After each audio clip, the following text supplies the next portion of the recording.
Welcome. Sangeeta Bhalsingh या माझ्या YouTube चॅनलवर तुम्हा सर्वांचे हार्दिक स्वागत. आपण नमुना प्रश्नपत्रिका पाहत आहोत.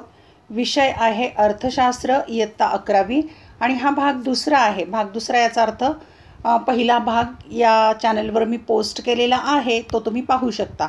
पहिल्या भागामध्ये 1 ते 3 प्रश्न घेतलेले आहेत आणि दुसऱ्या भागामध्ये 4, 5 आणि 6 उरलेले 3 प्रश्न घेतलेले आहेत. दोन्ही व्हिडिओ एकत्र करणं शक्य नव्हतं कारण खूप मोठा व्हिडिओ झाला असता, म्हणून 2 भाग केलेले आहेत. नमुना प्रश्नपत्रिका आहे 80 गुणांची आणि दुसरी सत्र परीक्षा आहे. ही विषय आहे अर्थशास्त्र, इयत्ता 11वी. हा विषय कला आणि वाणिज्य म्हणजे आर्ट्स आणि कॉमर्स या दोन्ही शाखेच्या विद्यार्थ्यांना उपयुक्त आहे. चला तर प्रश्नांची उत्तरं कशी लिहायची ते पाहूया. भाग दुसरा, त्यामध्ये प्रश्न क्रमांक आहे 4 सुरू झाला. आता प्रश्न: खालील विधानांशी आपण सहमत आहात की असहमत ते कारण स्पष्ट करा. कोणतेही 3, 5 दिलेले आहेत, फक्त 3च सोडवायचे आणि 12 गुण आहेत, म्हणजे एका प्रश्नाला 4 गुण. इथे पहा, सहमत आहात किंवा असहमत ते लिहिण्यासाठी 1 गुण, म्हणजे चुक्की बरोबर ओळखासारखं वस्तुनिष्ठ प्रश्न जसा असतो तसा 1 गुण आणि त्याची कारणं लिहिण्यासाठी उरलेले 3 गुण आहेत. पाहूया आपण कोणते कारण स्पष्ट करायचे ते. 1. नीती आयोगाच्या अध्यक्षपदी देशाचे अर्थमंत्री असतात. 2. लोकसंख्या नियंत्रण हा दारिद्र्य दूर करण्याचा एकमेव उपाय आहे. 3. सुशिक्षित बेकारी शहरी भागात जास्त प्रमाणात आढळून येते. 4. जास्त लोकसंख्या देशाच्या विकासाला हातभार लावते. 5. महाराष्ट्राच्या कृषी क्षेत्रात कोणत्याही समस्या नाहीत. चला तर याची उत्तरं कशी लिहायची ते पाहूया. प्रश्न पहिला आहे त्यातला सहमत असहमत. नीती आयोगाच्या अध्यक्षपदी देशाचे अर्थमंत्री असतात. या विधानाशी मी सहमत नाही. कारणे लिहायची. पहिलं, नीती आयोगाच्या अध्यक्षपदी भारताचे पंतप्रधान असतात. 2. भारताचे पंतप्रधान नीती आयोगातील विशेष आमंत्रित पदसिद्ध सदस्य इत्यादींची नियुक्ती करतात. अशा प्रकारे नीती आयोगाच्या अध्यक्षपदी देशाचे अर्थमंत्री नसून पंतप्रधान असतात. क्रमांक 2. लोकसंख्या नियंत्रण दारिद्र्य दूर करण्याचा एकमेव उपाय आहे. या विधानाशी मी सहमत नाही. कारणे लिहायची. 1. लोकसंख्या नियंत्रण दारिद्र्य दूर करण्याच्या अनेक उपायांपैकी एक महत्त्वाचा उपाय आहे. 2. लोकसंख्येवर नियंत्रण, ग्रामीण औद्योगिकीकरण, किमान वेतन, प्रगतिशील कर धोरण, बँकांचे राष्ट्रीयकरण इत्यादी उपायांद्वारेही दारिद्र्य कमी केले जात आहे. 3. आंतरराष्ट्रीय समुदायाने स्वीकारलेल्या सस्टेनेबल डेव्हलपमेंट गोल्सद्वारेही दारिद्र्य कमी केले जात आहे. अशा प्रकारे लोकसंख्या नियंत्रण दारिद्र्य दूर करण्याचा एकमेव उपाय नसून अनेक उपायांपैकी एक आहे. तिसरं विधान दिले, सुशिक्षित बेकारी शहरी भागात आढळते. या विधानाशी मी सहमत आहे. कारणे: 1. भारतातील शहरी भागात शिक्षणाचा वेगाने प्रसार झाला आहे. परिणामी भारतातील शहरी भागात सुशिक्षितांचे प्रमाण उपलब्ध रोजगारापेक्षा अधिक आढळते. 2.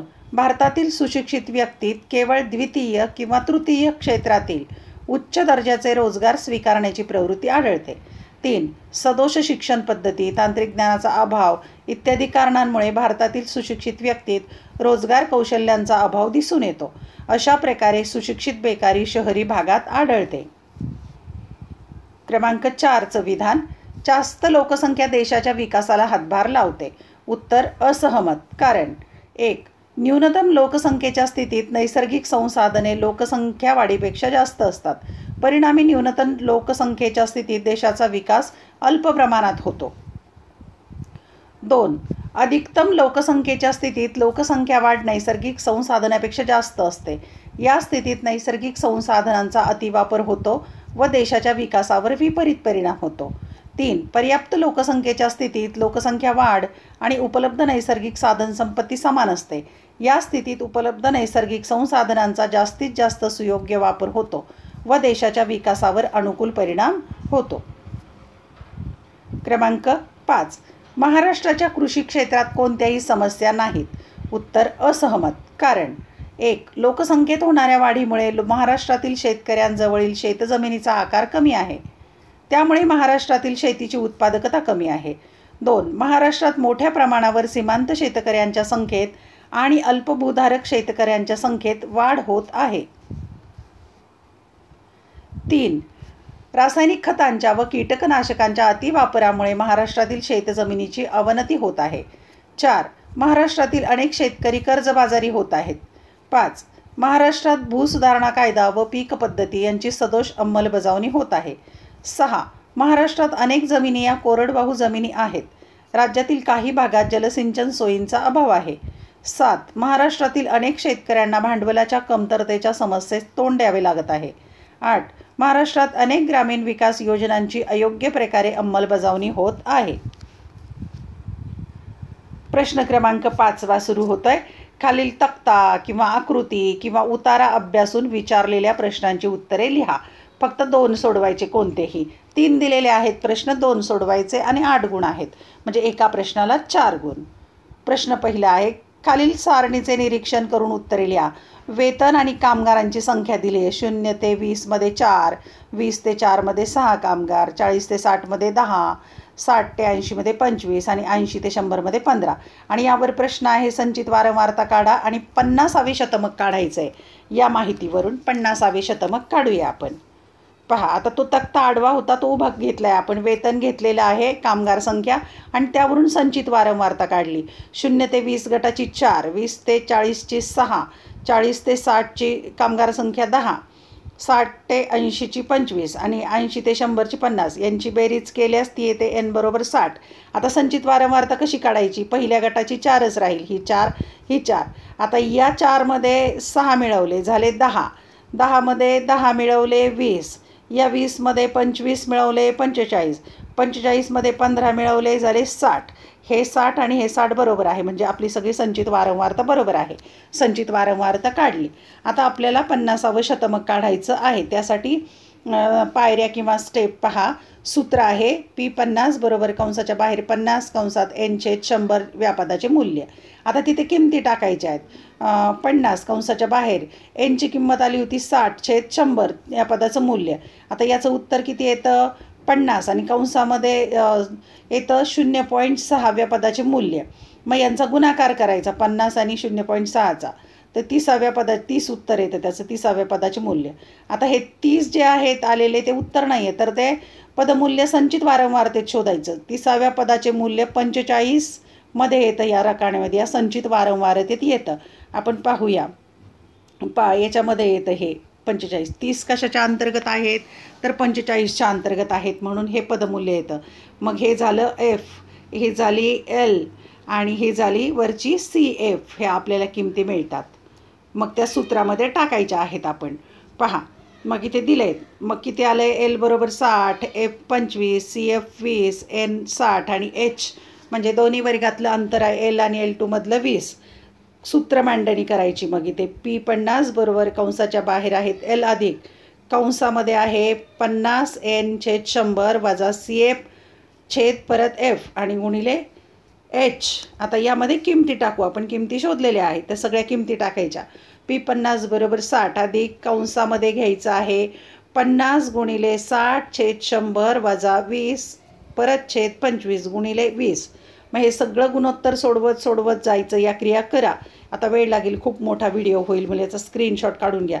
म्हणून P50 बरोबर येतं 68. हे उत्तर आहे. याचा तुम्ही स्क्रीनशॉट काढून घेऊ शकता.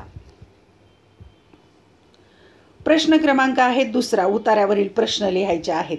उतारा आहे, भारतात केंद्रीय अर्थमंत्री दरवर्षीच्या फेब्रुवारी महिन्यात केंद्रीय अर्थसंकल्प लोकसभेत सादर करतात. फेब्रुवारीनंतर येणाऱ्या एप्रिल ते मार्च या कालावधीत किती महसूल गोळा होईल व देशाला किती खर्च करावा लागेल याचा अंदाज या अर्थसंकल्पात मांडला जातो. कर प्रणालीतील बदल यात सुचवले जातात. संरक्षण, शिक्षण, शेती, संशोधन व विकास आदींबाबत तरतूद यात केली जाते. अर्थसंकल्पाची तारीख 1 महिना अलीकडे आणत 1 फेब्रुवारी केली आहे, जेणेकरून आर्थिक वर्षाच्या सुरुवातीलाच निधी उपलब्ध होईल. आता यावर प्रश्न आहेत. ते प्रश्न पाहण्यापूर्वी परिच्छेद 2दा चांगला वाचायचा, मग प्रश्न वाचायचे आणि मग उत्तरं सहज सापडतात. अर्थसंकल्प कोठे सादर केला जातो? पहिला प्रश्न, पहिल्याच ओळीत उत्तर आहे, लोकसभेत सादर केला जातो. ब प्रश्न आहे, यात कोणते बदल सुचवले जातात? दुसऱ्या ओळीतच उत्तर आहे, तर कर प्रणालीमध्ये बदल सुचवले जातात. क आहे, अर्थसंकल्प म्हणजे काय ती व्याख्या पाहू. 1 एप्रिल ते 31 मार्च या पुढील आर्थिक वर्षात किती महसूल गोळा होईल व सरकारला किती खर्च करावा लागेल? याचा अंदाज मांडणारे पत्रक म्हणजे अर्थसंकल्प होय. आणि शेवटचा चौथा प्रश्न, अर्थसंकल्पाची तारीख 1 फेब्रुवारी का केली? शेवटच्या ओळीत उत्तर आहे त्याचं उत्तर आहे की आर्थिक वर्षाच्या सुरुवातीलाच निधी उपलब्ध होईल या दृष्टीने 1 फेब्रुवारी ही तारीख केलेली आहे. पुढचा प्रश्न आहे पहा, विभाजन मूल्यावर. खालील तक्त्याच्या आधारे प्रश्नांची उत्तरे लिहा. वर्ष दिलाय आणि लोकसंख्या कोटीमध्ये दिली. 1951ला 36 कोटी, 61ला 44 कोटी, 71ला 55 कोटी, 81ला 68 कोटी, 91ला 85 कोटी, 2001ला 102 कोटी आणि 11मध्ये 121 कोटी. आणि यावरून तिसरे चतुर्थक काढायचं आहे 4 गुणांच्यासाठी. आपण तिसरं चतुर्थक काढूया. पहा, आपण उभी मांडणी तक्त्याची करून घेतली आहे. वर्ष, लोकसंख्या हे तक्ता आपल्याला दिलेलाच आहे प्रश्नपत्रिकेत. त्यावरून आपण संचित वारंवारता काढलेली आहे. पहिल्या गटाची 36, या 36मध्ये मिळवले 44 झाले 80, 80मध्ये मिळवले 55 झाले 135, 135मध्ये 68 मिळवले 203, 203मध्ये 85 मिळवले 288, 288मध्ये 102 मिळवले 390, 390मध्ये 121 मिळवले 511. हे झालं संचित वारंवारता. आणि ही जरी बेरीज केली अशी ती येते n बरोबर 511. आता सूत्र घ्यायचं आहे. Q3 बरोबर कंसाच्या बाहेर 3 कंसामध्ये n अधिक 1/4 व्यापादाचं मूल्य. मग किमती टाकायच्या. कंसाच्या बाहेर 3 511 अधिक 1/4 मग 3 कंसाच्या बाहेर कंसामध्ये 512/4 याचं उत्तर येतं 512/4चं उत्तर येतं 128 आणि हे गुणिले 3 घ्यायचे म्हणजे 3 गुणिले 128. हे उत्तर किती आलं? 384. 384 हे जे उत्तर आलेले आहे ते उत्तर नव्हे तर ते हे मूल्य, या पदाचं मूल्य 390 या संचित वारंवारतेमध्ये येतं. म्हणजे 384 कशाच्या अंतर्गत आहेत तर 390च्या अंतर्गत आहेत. म्हणून हे पदमूल्य पहिलं 2001 जे आहे हे उत्तर आहे. Q3 बरोबर वर्ष 2001. स्क्रीनशॉट काढून घेऊ शकता. प्रश्न क्रमांक 6वा, शेवटचा प्रश्न. सविस्तर उत्तरे लिहा. कोणतेही 2. 3 दिलेले आहेत, 2च सोडवायचे. 16 गुणांचा प्रश्न आहे म्हणजे एका प्रश्नाला 8 गुण. 1. दारिद्र्य म्हणजे काय ते सांगून दारिद्र्य निर्मूलनासाठी करण्यात आलेल्या उपाययोजना स्पष्ट करा. 2. पैशाची व्याख्या सांगून प्रकार स्पष्ट करा. 3. नवीन आर्थिक धोरणाचे यश आणि अपयश स्पष्ट करा. याची उत्तरं कशी लिहायची ते आपण पाहूया. पहिला प्रश्न, दारिद्र्य म्हणजे काय ते सांगून दारिद्र्य निर्मूलन करण्यासाठी करण्यात आलेल्या उपाययोजना सांगा. आता पहिल्यांदा दारिद्र्य म्हणजे काय, म्हणजे दारिद्र्याचा अर्थ, व्याख्या लिहायची. 1. दारिद्र्य म्हणजे समाजातील व्यक्ती पुरेशा उत्पन्नाअभावी अन्न, वस्त्र, निवारा या मूलभूत गरजा पूर्ण करू शकत नाहीत अशी स्थिती होय. दुसरी व्याख्या, बहुआयामी दारिद्र्य म्हणजे भौतिक आणि अभौतिक परिमाणांपासून वंचित राहणे होय. आता आपण उपाययोजना पाहूया. क्रमांक 1. लोकसंख्येवर नियंत्रण. कुटुंब कल्याण कार्यक्रम आणि लोकसंख्येचे धोरण याद्वारे लोकसंख्येवर नियंत्रण ठेवून भारतातील दारिद्र्याचे निर्मूलन करण्याचा प्रयत्न केला जात आहे. 2. शेतीचा विकास. भारतातील शेतकऱ्यांना आदाने विकत घेण्यासाठी वित्त सहाय्य दिले जात आहे. शेतकऱ्यांना स्थिर उत्पन्न मिळावे यासाठी शासनाने ठराविक पिकांसाठी किमान आधारभूत किमती जाहीर केल्या आहेत. क्रमांक 3. ग्रामीण कामे.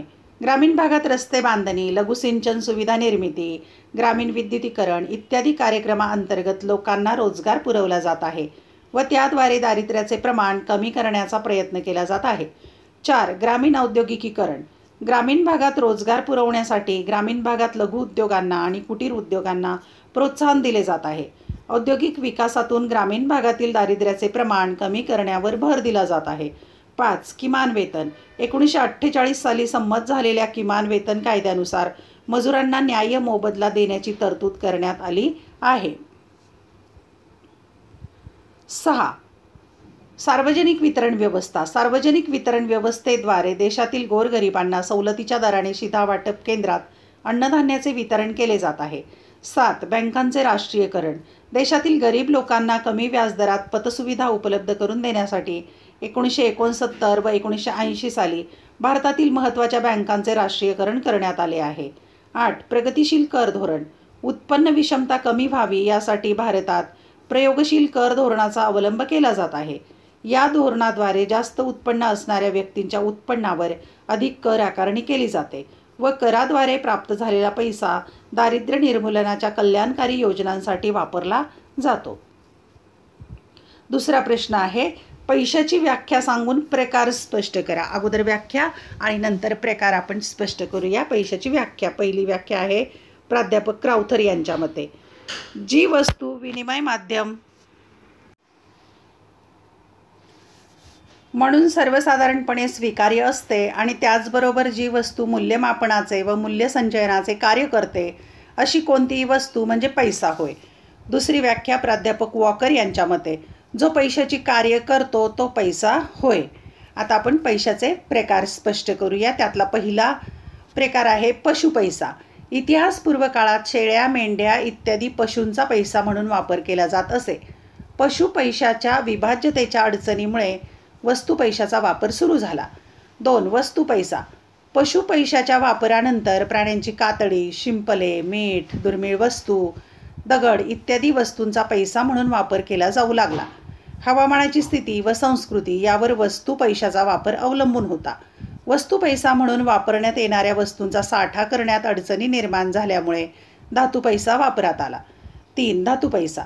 वस्तू पैशाच्या वापरानंतर सोने, चांदी इत्यादी मौल्यवान धातूंचा पैसा म्हणून वापर करण्यात येऊ लागला.